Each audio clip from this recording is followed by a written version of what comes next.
নামাজে মনোযোগ বসাতে পারছি না, এক্ষেত্রে কি করা উচিত? নামাজে মনোযোগ বসাবার জন্য অনেক করণীয় আছে।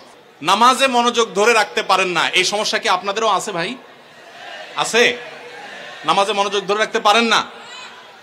আজকে আমি আপনাদেরকে নামাজে মনোযোগ ধরে রাখার জন্য কয়েকটা টিপস, কয়েকটা পরামর্শ দিয়ে যেতে চাই, এবং আমি নিজে এগুলোর উপরে আমল করে আলহামদুলিল্লাহ ফল পেয়েছি, পরীক্ষিত। এরকম আমলগুলোর মধ্যে 1 নম্বর হলো, ভালো করে শুনেন, 1 নম্বর হলো চোখের হেফাজত করবেন। চোখের, মোবাইলে বা বিভিন্নভাবে চোখ দিয়ে হারাম জিনিস দেখেন, মেয়েদের ছবি দেখেন, ফিল্ম দেখেন, নাটক দেখেন, বিভিন্ন হারাম জিনিস দেখেন, এটা আপনি বন্ধ করেন। পরীক্ষামূলক 1 মাসের জন্য আপনি একটু চোখের রোজা করেন, আত্মনিয়ন্ত্রণে করার চেষ্টা করেন। যেই পুরুষ নিজেকে নিয়ন্ত্রণ করতে পারে না, সে আবার কিসের পুরুষ, সে আবার কিসের যুবক?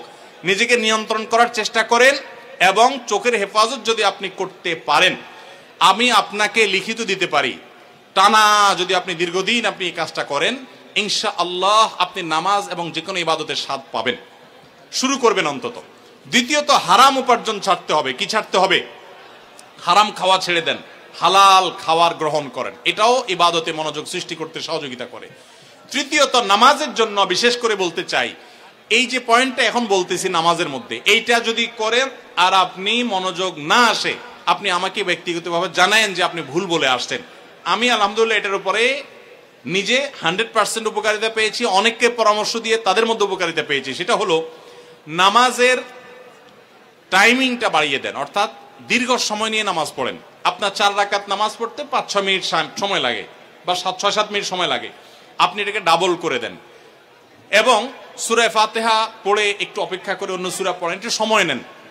একইভাবে রুকুতে গিয়ে একটু লম্বা সময় ধরে তাসবিহ, সাধারণত আপনি 3 বার তাসবিহ পড়েন, এবার আপনি 6 বার 7 বার পড়েন, 9 বার পড়েন, আরো বেশি করে পড়েন, একটু সময় বেশি নেন। রুকু থেকে উঠেই আবার সিজদা যান সব সময়, আজকে সেটা করেন না।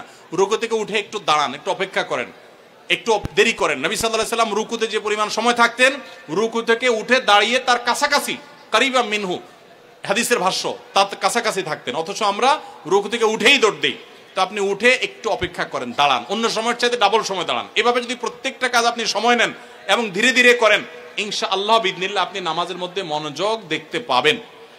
3টা গেল। 4 নম্বর হলো নামাজের মধ্যে যে সূরা কেরাতগুলো পড়েন, এই যে আজকে আমরা 3 কুল সম্পর্কে আপনাদেরকে বললাম, নামাজের দোয়াগুলো, সূরাগুলো, কেরাতগুলো, এগুলোর অর্থটা বোঝার চেষ্টা করবেন। তাহলে নামাজের ভিতরে ওই অর্থের কথা আপনার মাথায় আনতে পারবেন, আপনার মনোযোগ ধরে রাখতে পারবেন। আর আরেকটা পরামর্শ হলো, ইবাদত এবং নামাজে বিশেষ করে মনোযোগ সৃষ্টি করার জন্য আগে থেকে মনোযোগ নষ্টকারী বিষয়গুলো থেকে সরে আসেন। অনেকে আছে মোবাইল টিপতে টিপতে নামাজে দাঁড়ায়, নামাজে ঢোকার আগে, মসজিদে যাওয়ার আগেই মোবাইল সুইচ অফ করে ফেলান এবং এরোপ্লেন মোড করে ফেলান, যাতে করে মেসেজ আসলেও টের না পান। ইনশাআল্লাহ দেখবেন মনোযোগ আসবে। সেই সাথে আল্লাহর কাছে দোয়া করবেন। একটা দোয়া শিক্ষা দেই, প্রত্যেক নামাজের পর, 5 ওয়াক্ত নামাজের পর আমার নবী সাল্লাল্লাহু আলাইহি ওয়াসাল্লাম এই দোয়াটা নিয়মিত পড়তেন, আমরাও পড়ার চেষ্টা করব। আল্লাহুম্মা আইন্নি আলা যিকরিকা ওয়া শুকরিকা ওয়া হুসনি ইবাদাতিক, হে আল্লাহ আমাকে আপনি সাহায্য করুন, আপনার জিকির যেন করতে পারি, আপনার শুকরিয়া যেন আদায় করতে পারি, এবং আপনার ইবাদতটা যেন সুন্দর মতো আদায় করতে পারি। এই দোয়াটা 5 ওয়াক্ত নামাজের পরে অর্থ সহকারে বুঝে পড়বেন, ইনশাআল্লাহ আপনার নামাজে আপনি মনোযোগ ধরে রাখতে পারবেন। আল্লাহ আমাদের সবাইকে তৌফিক দান করুন। নামাজের মজা এমন এক জিনিস ভাইরা, আমাদের নবী সাল্লাল্লাহু আলাইহি ওয়াসাল্লাম রাতে যখন নামাজে দাঁড়াতেন, পা ফুলে যেত, রুকুতে যেতেন না, মজা পাইতেন। আর আমাদের কাছে নামাজটা একটা বোঝা, পড়ে শেষ করতে পারলে আমরা বাইরে যেতে পারলে জান বাঁচে, কারণ মজা পাই না। এজন্য নামাজের স্বাদ আনার জন্য, মনোযোগ সৃষ্টি করবার জন্য এই আমলগুলো আমরা লক্ষ্য রাখবো। আল্লাহ তৌফিক দান করুন।